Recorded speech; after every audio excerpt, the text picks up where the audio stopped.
I may, the climate change issue of the 19th century in America and in Europe was urban fire.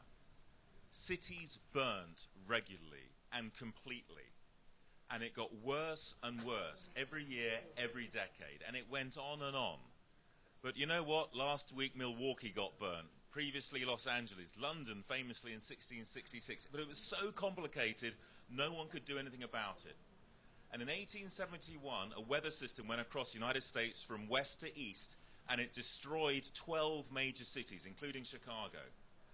Thousands upon thousands of people perished. Hundreds of thousands were made homeless. But critically, the productive capacity of the US was seriously compromised. And as the country urbanized and migrated, everyone said, this just can't go on. But what can we do? It's so complicated. It'll cost too much money.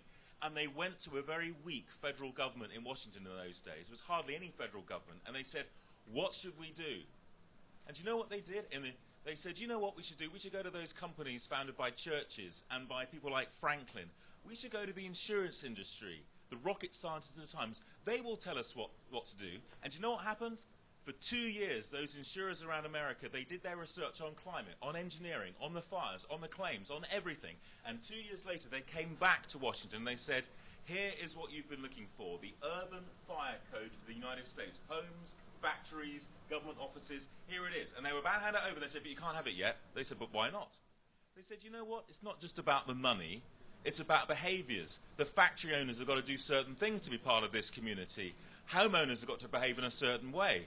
But they said, we can't tell people what to do. That'll cost money. They said, yes, but that's the price of resilience and sustainable growth. They said, all right, then, can we have our fire code now? And they said, no.